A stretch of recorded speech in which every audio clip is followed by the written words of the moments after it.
Good morning, everybody. So I am absolutely thrilled to be here with all of you at the Dubai Future Forum in the Museum of the Future in the city of the future. We really have a lot of focus on the future here. The topic that I've been given today is, can we predict the future of our species? And I'd like to tell you that the answer to that is no. We can't predict the future of our species because our future is not yet set. 100 years ago, the most famous futurist in the world was H.G. Wells. And if you had asked H.G. Wells 100 years ago where we would be having a meeting today in the city of the future, in the museum of the future, in one of the most cutting-edge environments in the world, the last place that he would have said would have been in the little fishing village of Dubai. And yet we're here.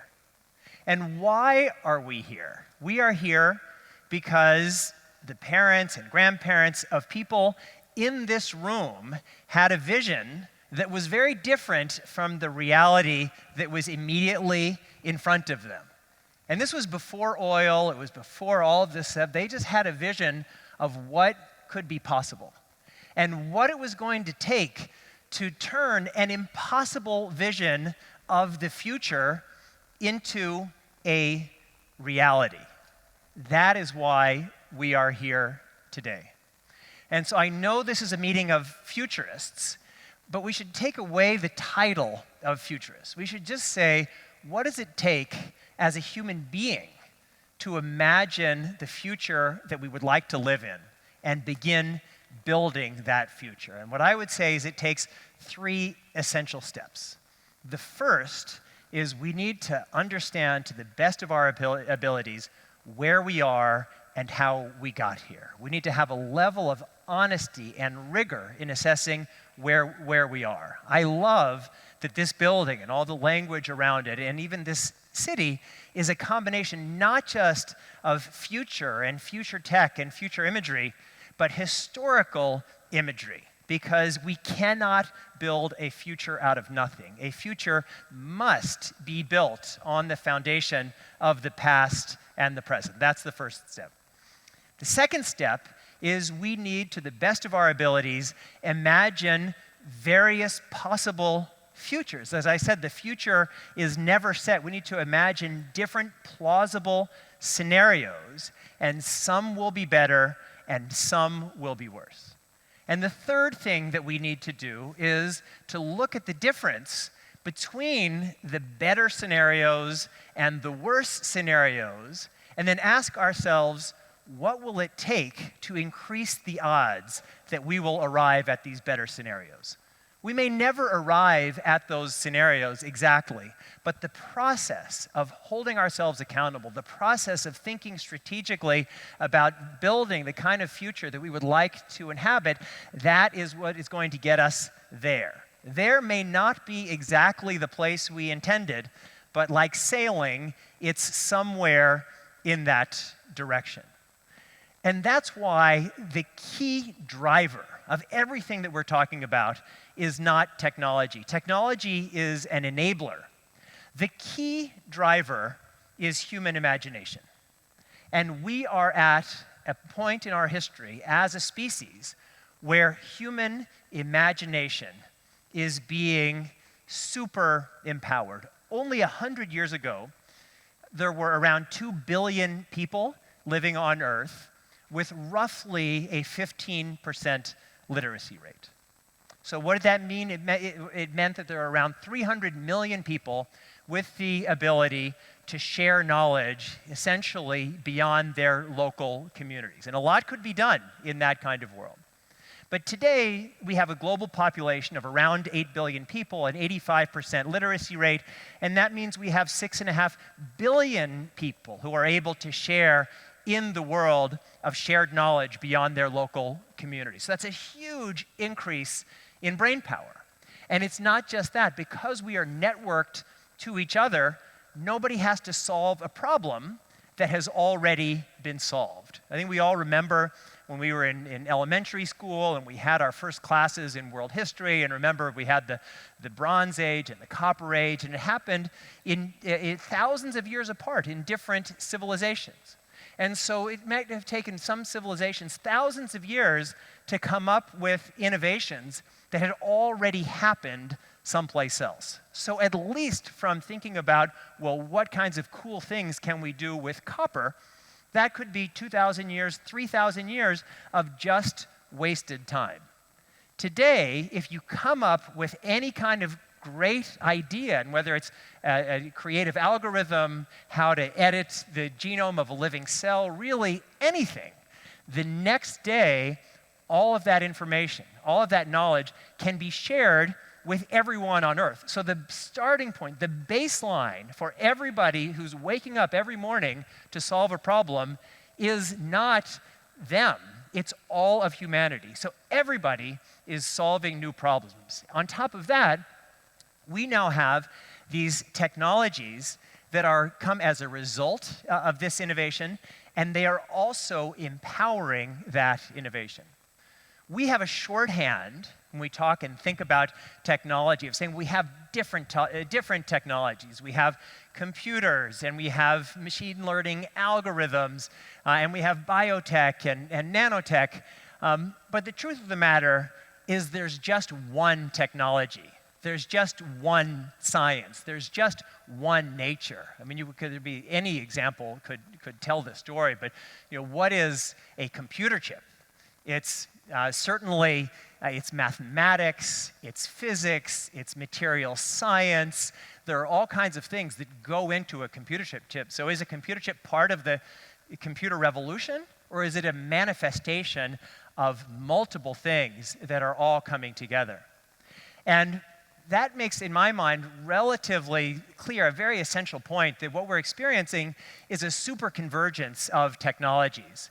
It's not that there's one technology, it's that every technology is inspiring other technologies and being inspired by other technologies. So just a simple example of this is we have our computer revolution, which made our AI and machine learning revolution possible, which makes it possible for us to unlock the secrets of 4 billion years of evolution and evolutionary design. And then that design is being applied to computer chips that are being made more efficient, and this cycle goes around and around. And it's not coincidental that we're using natural world analogies to describe our machine learning tools, like neural networks. I mean, there's a connection between all of these different things. So we have this human innovation that is being unleashed. And as I said, it's being manifest in these super enabling technologies. I know that everybody here has heard of the incredible work of DeepMind and their various alpha systems, but I'll go through it quickly to make a bigger point. So in 2016, as you all, I'm sure, know, DeepMind's algorithm called AlphaGo played against and defeated the world's Go champion, Lee Sedol, in a best of five match. The way that AlphaGo had been trained is they had used as the training set all of the digitized Go games of the world's greatest Go masters. So if you were kind of imagining who was playing who, it was all of the human Go masters and a little special sauce of the algorithm playing against one human Go master. And that kind of makes sense. Like if you could just say, like if you had all these guys and women, and for each move, they were saying, all right, what should we do next? Like, oh, move this here. So that was 2016. 2017, what they did is they had the new system, AlphaZero. And AlphaZero, they didn't give it any of the human games. What they did is they gave it the rules of Go, and they said, start playing against yourself. And it did that. At first it was terrible, but in 3 days it got good enough at Go that it defeated the AlphaGo system, which the year before had defeated the greatest world champion in Go. In 2018, so just 1 year after that, they said, our goal is not to play Go, our goal is to solve real-world problems. So then they created their new algorithm called AlphaFold, which was working to predict the structure of proteins. I won't go into that, but the quote-unquote protein folding problem has been one of the greatest challenges in all of biology. And basically, if you sequence the genome, the amino acids of a protein, you get essentially a string of letters, but it doesn't tell you about the function because it's not just the string of amino acids, it's the form, the shape, also plays an essential role in determining what it will do, and knowing what these proteins will do is essential for all kinds of applications, industrial, health, and otherwise. So they entered this system in 2018 into the World Championship of Protein Prediction, and they came in what they thought was a disappointing 20th place. So they went back to the drawing board, they rejiggered the algorithm, they came back 2 years later, it's a biannual event, and in 2020, they won the competition with AlphaGo, so much so that the journal Nature called the protein folding problem solved. The next year, which was last year, DeepMind released the predictions of 350,000 proteins out of roughly 230 million proteins that are known to science, which was pretty great, and that was more than had ever been around before. Traditionally, it takes about 3 to 5 years for a scientist, and a lot of PhD students and postdocs do this, to characterize a single protein. And so here we had 350,000. This year, just a few months ago, they released the predictions for 215 million proteins. And so if it takes 3 years to characterize a protein, and now we've released 215 million, that is 645 million years of saved effort that goes back into the pool of humans thinking about solving other problems, starting at this new baseline. That's huge. And not only that, when we think about, well, that's a really complicated problem, how many other problems are that complicated or less complicated that could be solved with this kind of approach, let alone with these new algorithms and new approaches that we're developing. So we can see how quickly this process of innovation is accelerating. And it's touching every aspect of our lives and will touch every aspect of our lives. But one essential area that I do a lot of work in is in the field what we call synthetic biology. But I don't like the term synthetic biology because we're not starting from scratch. It's not like we're developing a new language of life and building life from scratch. What we're doing is better understanding natural systems and learning how to tweak them to achieve desired ends. We're essentially learning to read, write, and hack the code of life. What are the applications? Certainly healthcare, where we are transitioning from our world of generalized healthcare based on population averages. When you go for most treatments to your doctor, you get treated because you're a human, which is a great way to do it compared to what we've done in the past. But now we're moving toward a world of precision healthcare, where you're treated not because you're a human, N of 8 billion, because you are you, with an N of 1. And as we move into our world of precision health, we're going to need to collect massive amounts of data. So we need to know who you are on a molecular level. And so as we build these, and are building these massive data sets of life sciences, systems biology information, and phenotypic information about how our biology is manifest in our lives, we're going to increasingly crack the code of biology, meaning and that's going to allow us to move to our next stage, not just of medicine, but medicine, healthcare, health, and life, which is predictive and preventive, which is what we want. What we call healthcare is really just sick care. I mean, you could show up with your doctor with a symptom that began, the earliest this problem started when your father's sperm fertilized your mother's egg. It may be 70 years later that it shows up as a symptom,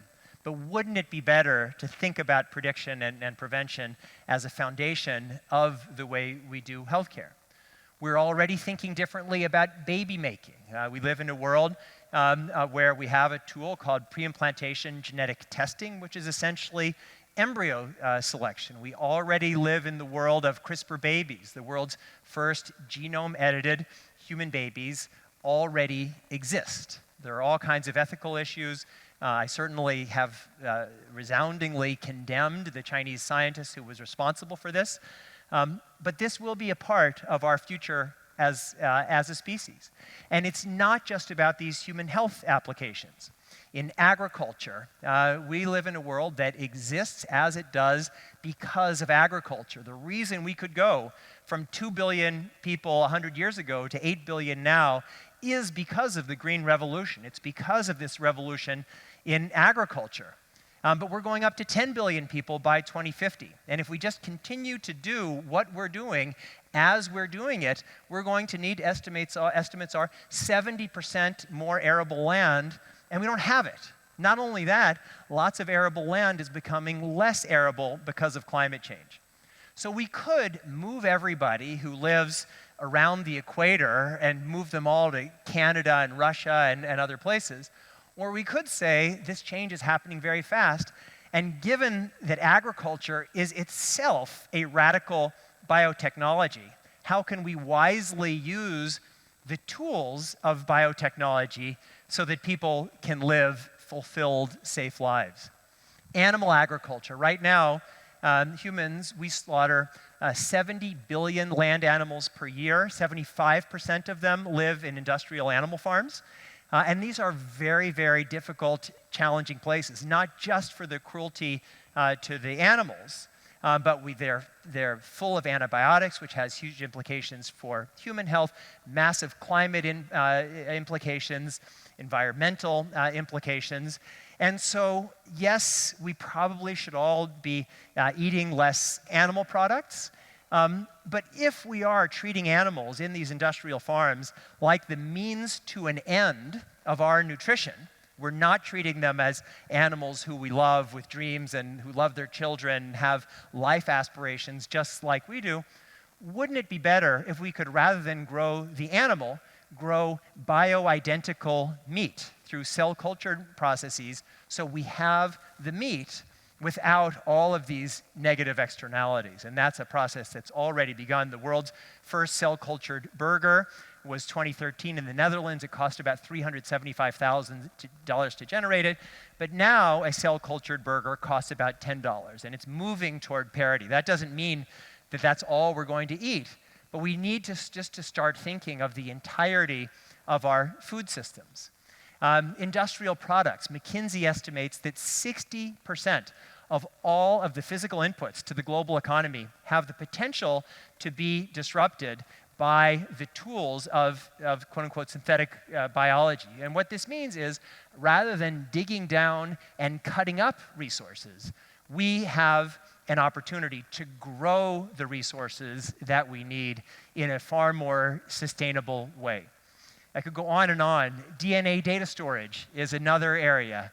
We have our world based on silicon storage, but it's actually very, very energy intensive.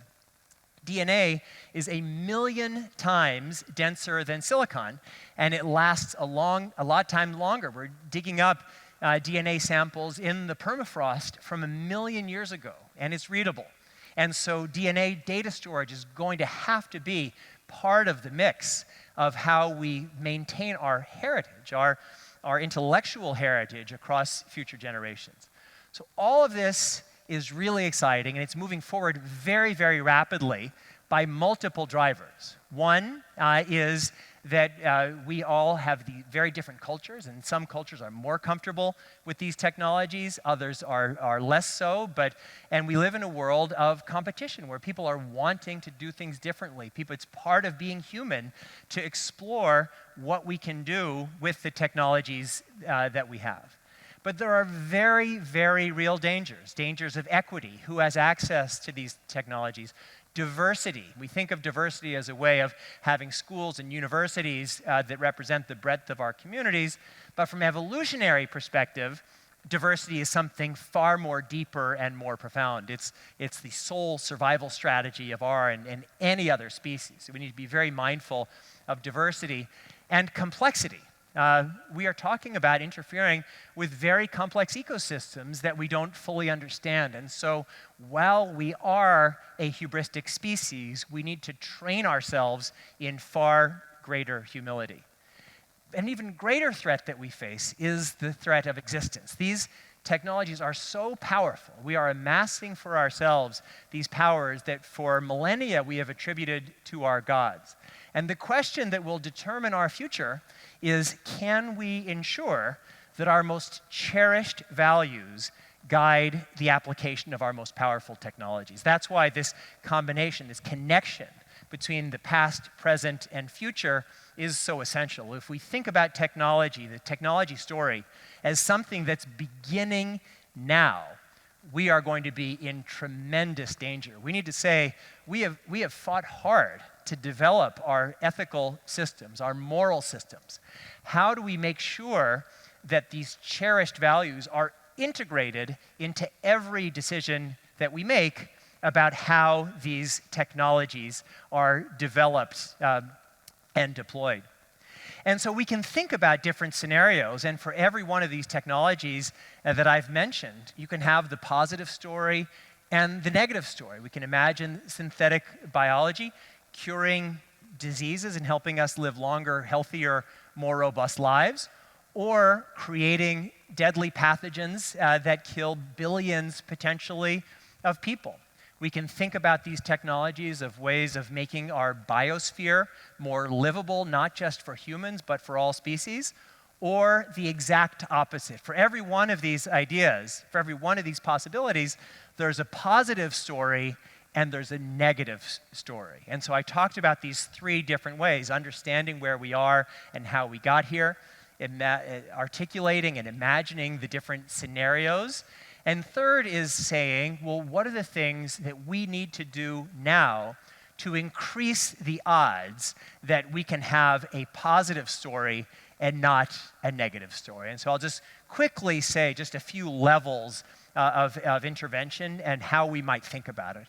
First, on a global level, what we need to recognize, and certainly our work at OneShared.World is focusing on this, is perhaps the biggest challenge that we face in the world today is the mismatch between the nature of the challenges which we face, the biggest challenges which are global and common, and the absence of a sufficient framework for addressing that entire category of problems.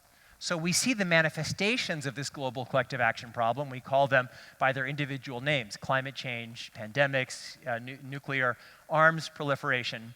But if we don't address the meta problem, that we need a framework for addressing this entire category of challenges, it won't matter. Solve pandemics but not climate change, it's a Pyrrhic victory. Solve climate change but not nuclear weapons, it's a Pyrrhic victory. We'll just be playing whack-a-mole, going one to the other, where we need to go take a step up and recognize that our world needs a system upgrade. When I was just in the green room here, I was talking with these wonderful people who are planning the World Governance Summit. Maybe I'm getting the name wrong, here in February. And this is the kind of issue that we need to be grappling with. We've had these systems upgrades after the 30 Years' War and the concept of the modern nation state, after the Second World War with the concept of this international overlay. We need a systems upgrade. I'd rather do it through a peaceful, hopeful, collaborative process now than do it after some kind of foreseeable collapse that we didn't muster the political will to address beforehand. So that's on a global level. On a national level, we've talked a lot about what governments can do, and that's essential. And we need to have wise governance from governments. But governance for these technologies has to happen at every level of society, because there's a mismatch between exponential technologies that are advancing at an exponential rate, and the inability of regulatory systems to keep up with that speed. And so that's why these issues that I was talking about before of values and norms and institutional behaviors are as important as what governments do. And that's on the national level. And then on the personal level, we need to recognize that we are all stakeholders in this process. For messy societies like mine in the United States, or more orderly societies like here in Dubai, we just need to recognize that every person is a stakeholder in this future.